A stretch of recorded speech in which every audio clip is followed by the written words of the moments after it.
Good morning, everyone, and welcome back to the Moms Like Me podcast powered by Support Now. This morning, I am joined with a really incredible mom who is also a social media influencer who has done an incredible job documenting her journey being a mom of two kids with a very rare genetic disorder. And she's also a cancer survivor herself. So, Julia, welcome to the podcast. If you don't mind, I'd love for you to start by sharing a little bit more about your story for those that might not be as acquainted. Yeah, thank you so much for having me on. I feel like it was kind of a miracle how we connected, honestly. So it's an honor to be here today. And to catch you up to speed, a little bit about our story. My name is Julia Ehrman, and I have two kids with a rare genetic disorder.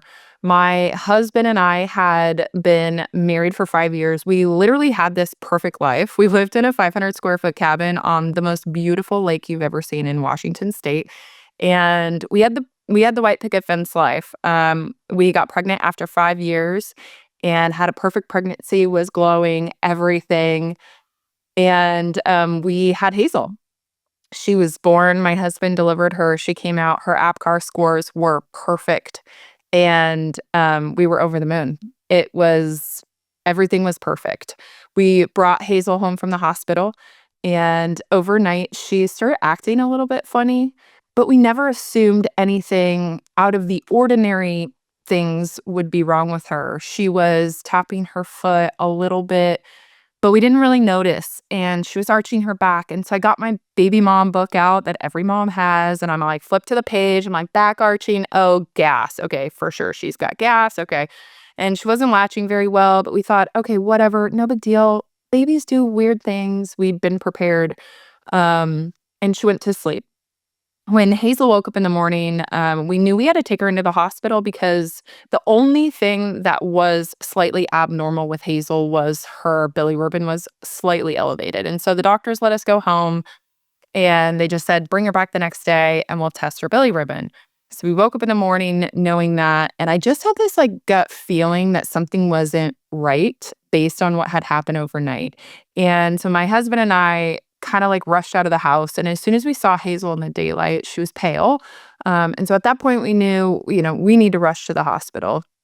We got to the hospital and the head NICU doc, through a miracle, ended up laying her eyes on Hazel. And Hazel stopped breathing right when she looked at her. I didn't even know what happened at the time, but the doctor grabbed Hazel out of my arms, ran her down the hall, and I was frozen in time thinking just all these crazy things that new moms think. When am I going to breastfeed? I'm recovering from a massive pregnancy and tears and all the things. And in the split second, my baby's being rushed down the hallway. The nurses grabbed me and they were like, follow us this way. And I was like, okay. I didn't even know what was up from down or even that she had stopped breathing yet. And I walked into a room and it was pitch dark and Hazel was laying on the table and there was 6 to 8 people pounding away at my brand new baby. And the only way to explain it is to just imagine your highest high you've ever had. A brand new, perfect firstborn baby to your lowest low of holy moly, God's going to take her away from me. And I remember just being frozen in time in that moment. And that was the dramatic moment that really launched us into this phase of life which I often call Hazel happened. And they intubated Hazel and they hooked her up to every tube you could imagine. And they took her in the ambulance to the downtown campus, which was the big hospital.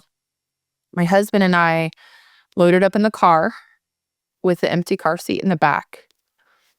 And we were shook to our core. I just remember driving in the car and my brain hadn't even, it wasn't computing yet. But all I knew was that we're leaving the hospital. The car seat's empty. This is not right. We spent a month in the hospital with Hazel as she laid there like a vegetable. And we had no answers. At one point, I talked to the neurologist and I looked at him and I said, I know she's got global brain damage, is there a possibility that her brain could reroute? And he just looked at me deadpan and he was like, where to? So we left the hospital. Hazel had a feeding tube. She was missing lots of milestones and we had no answers. Um, that first year of Hazel's life was intense. Like we did not I'm pretty sure I blacked it out. It was so intense just jumping into parenthood. And upon becoming a parent, but also a parent to a child with severe needs, we didn't really know what to do. And among that year, kind of an aspect that I leave out often in my story is that when Hazel was about 8 months old, my mom was overnight diagnosed with colon cancer. She was not sick, she was thriving, and she passed away right before Hazel turned 1 years old. Um, and the first time I was ever away from Hazel was to go be in the hospital with my mom. Um, Now Hazel turned 2 and she started sitting up and she had joy, and we kind of felt like we're getting our feet back under us after becoming special needs parents. And we decided to start trying for a second. We had been dismissed from children's genetics. And if you're listening, and maybe that's been your experience as well, sometimes children's genetics dismisses you, and your child still has a genetic disorder. So we knew that, but nothing was coming up. We kept trying to search for answers for what was going on with Hazel, and there were none. And so we stepped out in faith. We decided to have another baby. And I found out I was pregnant with Russell, and I was diagnosed with cervical cancer. I had been having symptoms for over a year, and I had been visually examined by 3 doctors prior to the fourth, and they all missed that I had a massive tumor hanging off the end of my cervix. And the first time that we actually got to see Russell on an ultrasound was to see the tumor. And I remember seeing it and it was clear as day. There's this massive tumor hanging off the end of my cervix. So we did a cone biopsy, and our goal was to keep our baby. And so they did not get clean margins. And so since it was so early in the pregnancy and the tumor was so big, it was almost pushing into stage 2 cancer. They didn't know how fast it was growing. And so Russell and I went through 4 rounds of chemo, and he was born at 35 weeks. And when he was born, he had hair and I had no hair. And I remember thinking, like, wow, like God is so good. When he designed the womb, like the womb is so protective of babies. I think a lot of us panic about, the things that we put in our bodies when we're pregnant. And that is really important. But overall, like, it just was a clear sign that, my baby was protected. He was born healthy and normal. Right after they delivered him, uh, they they took Russell and my husband off to a postpartum, and I had a radical hysterectomy. I remember when I woke up from that, the first question out of my mouth, I was just telling my husband this the other day, was, "Did you take my ovaries?" Because all I wanted was a normal baby, and I wanted to breastfeed him. I didn't Mm. get to breastfeed Hazel. And they were like, "We left the ovaries." And that told me I could breastfeed and the cancer was probably gone and not as bad as I thought. And I remember going into postpartum thinking, wow, God's so good because here I have my perfect baby and I'm cancer free as far as I know it. I can breastfeed him. I've got my girl, my boy, like everything is perfect. We're staying in that postpartum room, and Mm. I was holding Russell and I looked down and his lip turned blue. And I didn't tell anybody. I have the deepest memory of looking at him and seeing his lip turn blue and thinking, I know what this is, but I don't want anyone to take him away from me. Like that physical separation of your baby to take to the NICU. Like I just had so much trauma surrounding that with Hazel. And, that moment probably only lasted a minute or 2 or 5, I don't know. And I told my husband, and the nurses came in, they took him up to the NICU. He started having seizures, which was the same exact onset of the disorder at the exact same time that Hazel's disorder onset. And we knew at that moment exactly what it was. But the worst part about it was standing over Russell's bed, watching him have seizure after seizure after seizure, and then having to wait for the doctors to hook him up to an EEG and confirm, what was happening so that they could medicate him and get them to slow down. But it was pretty traumatic, when one trauma and, I call it whatever you want. I call it trauma. I call it suffering. I call it, I don't know, all sorts of things, but happens over and over and over. I think Russell was one of the biggest hits that our Mm. family has had. Um, we just had so much hope and, and I guess we were just, our expectations kept building and building, and that was really hard. And at Yeah. that point, we still didn't have a diagnosis, so we knew, okay, it's genetic because it was same at the exact same day and a half of life, the same onset, seizures, everything. But it was a whole nother year until we got our diagnosis, and both of our kids have a rare genetic disorder. It's in the family of something called NKH. It stands for non-ketotic hyperglycinemia. It's a metabolic disorder, and a lot of people who follow me on social media are like, "Oh, I know somebody who has that disorder." But the thing about the disorder is that it's the type that our kids have that make it so rare. Is a degenerative disorder. Most kids with their specific type, which is the variant form found on the LIAS gene, most kids with that type who have been documented die at 10 days old. And there are only 2 cases in the world documented that have lived longer than Hazel. Hazel's Wow. 7.5 and Russell is 4.5. What do you attribute that to? I have no idea. It is so hard. Like, I think often, how can I put this into words for, people who follow my story? And it's just this big mind flip of you have these 2 kids, you're told they're gonna die, and they're still alive, and they're thriving. I don't know. I mean, I really believe that they have a strong calling and that they have a purpose, and that's why they're still alive. Like, I I mean, I guess my Yeah. faith, like, that's what I attribute it to. I know that nobody knows their last breath. Julia, how in those early years with both Hazel and Russell, what were some of the things that you did to take care of your own mental health? You talked in throughout your story around, you had this ideal life with your husband and, kind of like this picturesque future together. And then, of course, Hazel came and changed what your expectations were. And then Russell came and changed that again.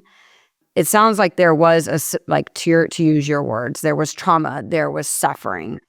How, and now on social media, you're aiming to inspire and uplift, which is amazing and only possible if you can actually reconcile it with yourself first. Uh-huh. So if there are other, medical mamas listening to this, how can someone like you, a mom, begin to kind of piece their life back together, knowing that it's never going to be what you thought it was going to be? Yeah. I think the hardest part for me is realizing there's no shortcut, and I was desperate for a shortcut through my suffering. Like, I was so desperate. I'm like, can I do enough essential oils and read enough and meditate enough and do enough of all of this to just get myself back to normal? And the truth is, there's no shortcut. I experienced a huge shift at the 5-year mark, and I call this Hazel happened, this section of my life really started at Hazel. So we're at 7.5 years post that suffering. And I was listening to a TikTok one day, actually, and this gal was sharing about how there's a huge mark at the 5-year mark when you've been through trauma, where you start to be able to use your trauma and your suffering to help other people. And I feel like there was nothing that I did in those early years to um, take it away or make it better.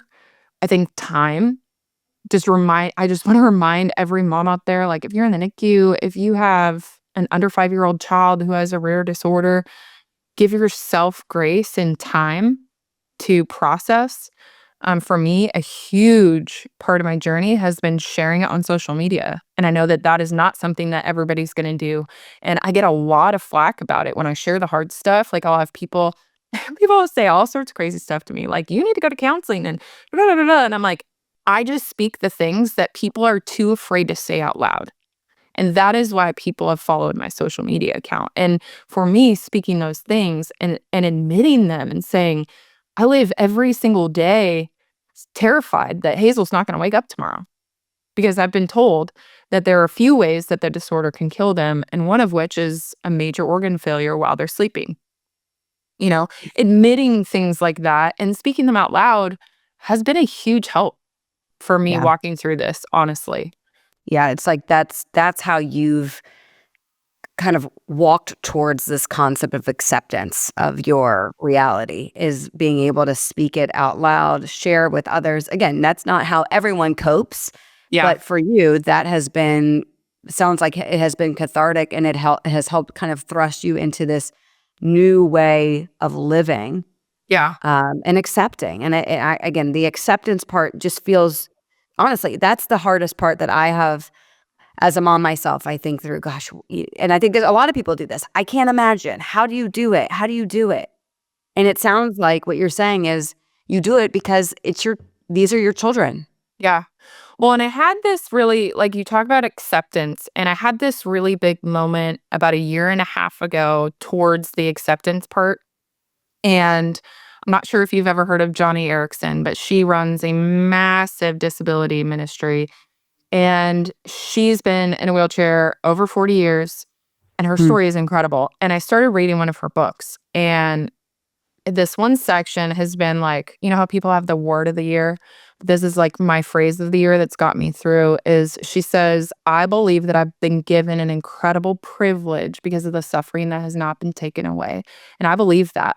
I believe that God has allowed this suffering in our lives because he wants to use our story to inspire people that you can still have joy in the suffering.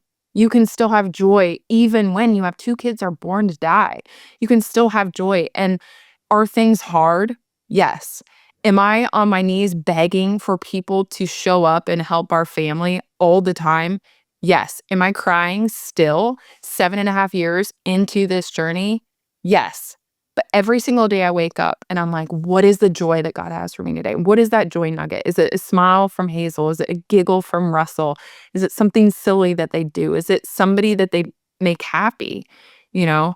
And I think that there's this misnomer in our culture that you can't hold suffering and joy together. But I believe you can. I really do.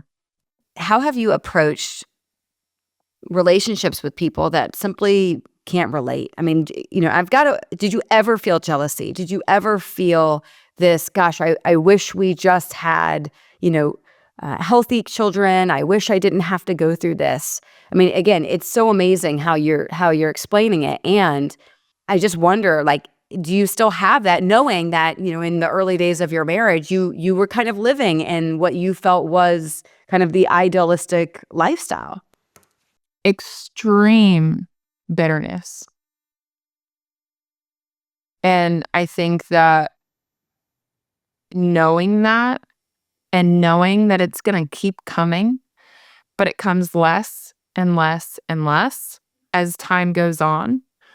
Bitterness, jealousy, it's taken a lot of time. Even like I have so many amazing friends, and watching their kids grow up. One of my best friends, her daughter just got on the cheer squad that I cheered on, which I don't often tell people that I was a cheerleader, but she just got I on the cheer believe it. I believe it with your attitude, your Yeah. outlook. I see it, Julia. I It see it. started. It started there.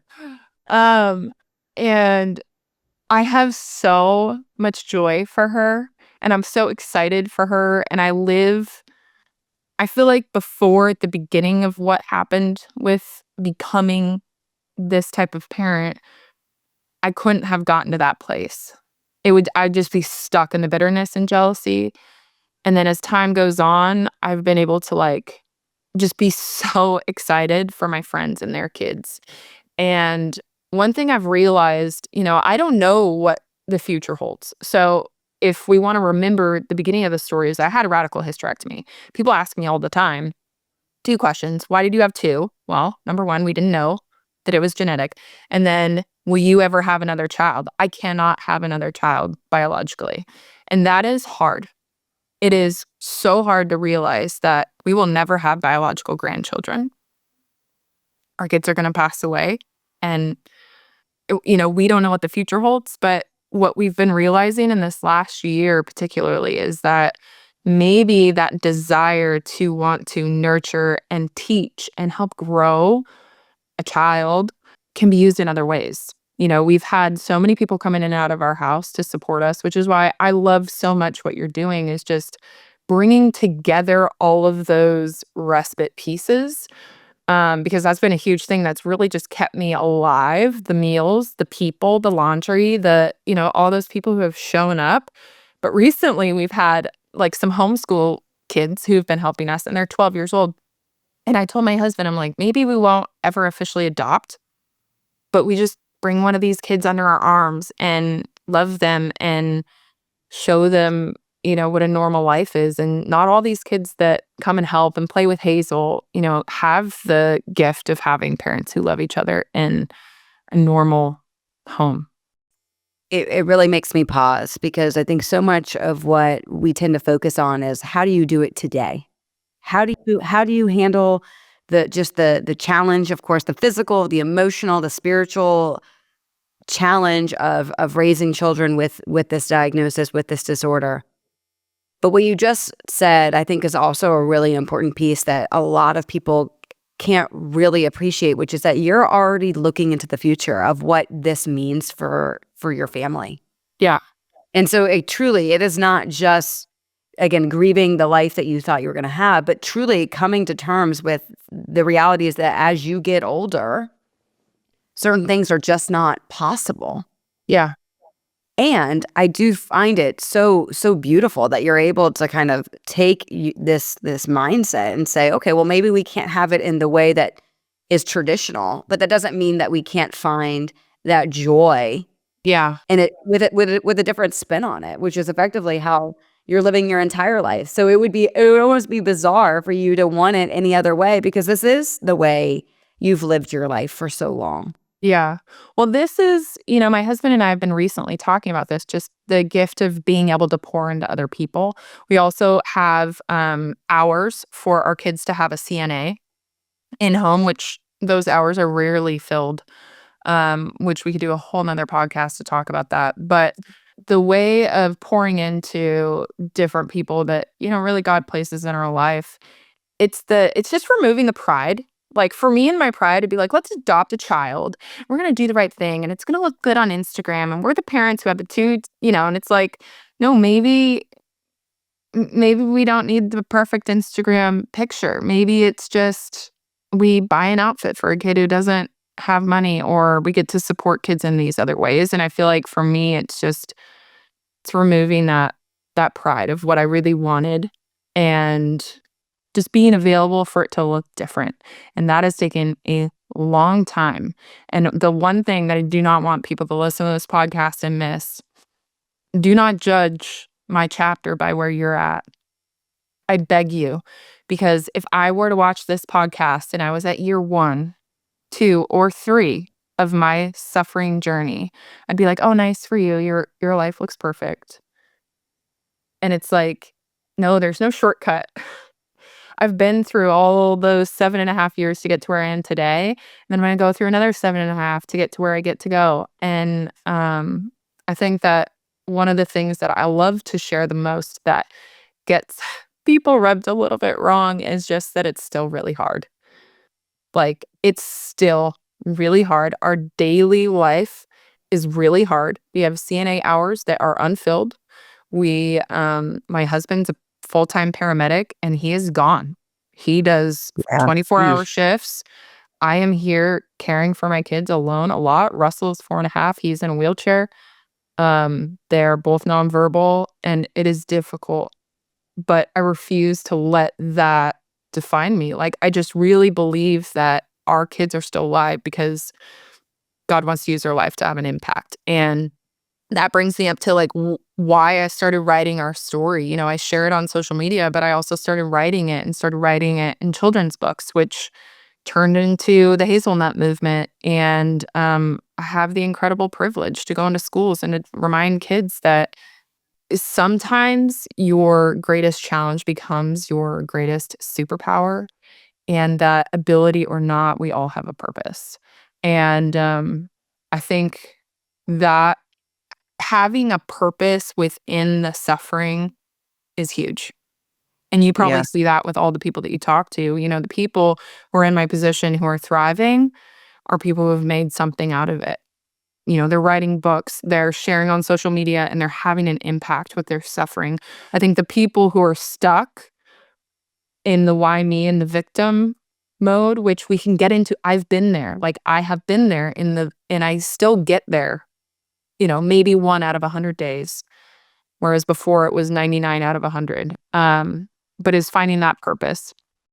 Julia, on social media for a second, social media has certainly positives. And, one of the things that people rightfully call out is this comparison creep.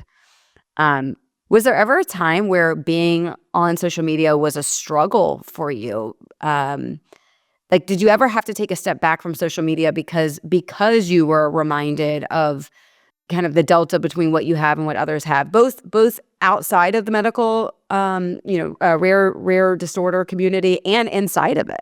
For me, particularly, comparison like that has not been a struggle.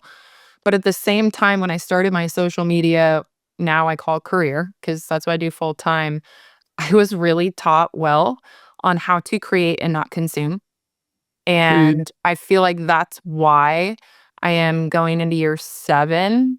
I'm like 6.5 years in, and I haven't there's been 2 days in 6.5 years that I did not show up on social media, and it was after we found out about Russell, because I was so afraid to let down my followers who had been following the story, and they were so excited, and we had announced, "Russell's born, he's perfect," and I didn't know how to tell people, and those are the only 2 days, Wow. which I don't Uh, yeah.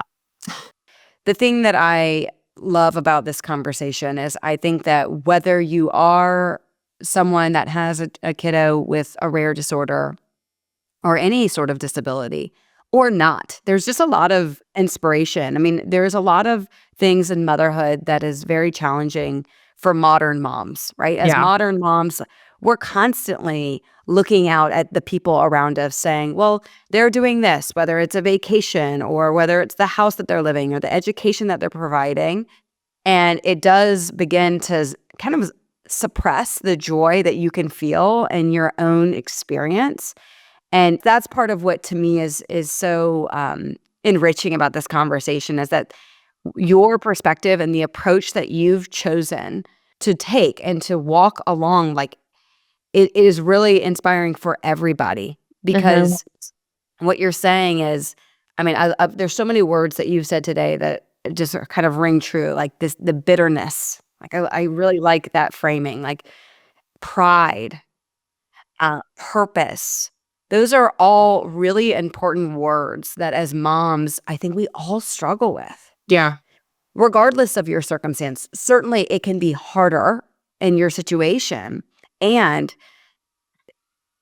what you're saying is the sooner you kind of accept that what's actually happening, the sooner you can actually enjoy and embrace the life that you do have and the purpose that you can create. yeah. It took a really long time for us to see our children as a gift and not a burden. And honestly, one of the biggest ways, I should have shared this earlier, but one of the biggest ways that we've been able to transition into that space is going to this camp that we go to every single year now. And I'm a part of their ministry and everything now because I'm their super fan. It's called Luke 14. They do Camp Celebrate.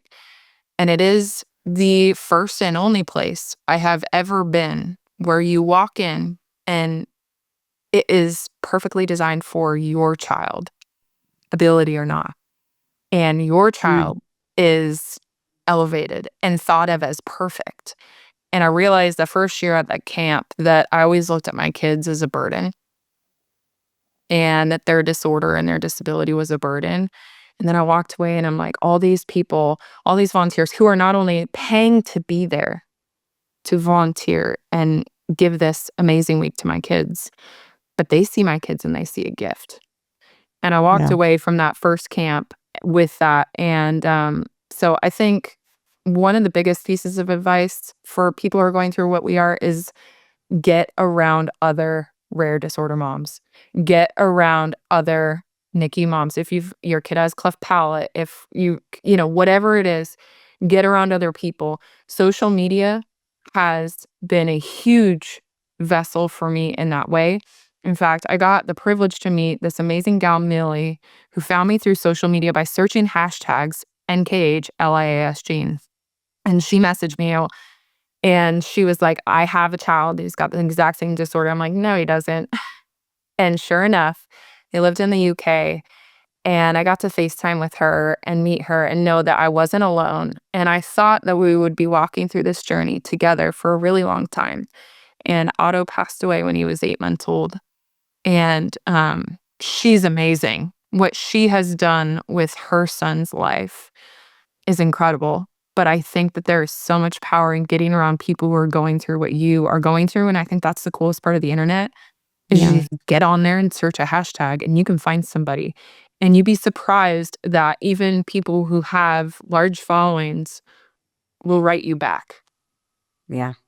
Not all of Especially them. when it comes to your kid. Yeah, but especially when it comes to your kid. I think that tips the scales. Julia, for anyone listening, where can they find you on the internet? Yeah, so I'm on Instagram at Ermin Julia, and my biggest platform is TikTok. TikTok's kind of taken over, and really, it's changed the way that I feel like I influence. And it's called my what do you call it? I don't even know. I swear I'm a professional influencer, but I'm really not. I just am a mom who shows my life. But it's Inspirational Mama 87. And, yeah, I'm on TikTok, I'm on Instagram, Facebook, but you can also follow the Hazelnut Movement, and, yeah, we're all over the place. Search my name, they'll find us. Well, Julia, thank you so much. I'm quite confident that there will be a lot of people that are inspired and uplifted by the story that you told today, and a lot of people that will continue to pray for your Mhm. family and the journey Yeah, that you're on, both for their physical health, but also for yours as well, as you and your husband navigate an unusual path, but one that is still certain to provide the joy that you've given your children. So thank you. And I appreciate you mentioning the support piece. So much about what Julia mentioned today is at the core of what we believe at Support Now, which is that community matters. And there's a lot of ways that supporters can be there for the people that they love that are navigating not just one particular tough time, but really a chronic tough time, which is the situation that Julia finds herself. So again, whether that's money or meals or what we call lend a hand, which Julia referred to as respite, Support Now is there as a resource, so that communities can better show up and be there for the long haul, not just in the immediate moments of suffering. So again, I continue to be inspired by you, Julia. Thank you so much for giving us the opportunity to tell more of your story and of look forward course. to many more conversations. Of course, thank you so much.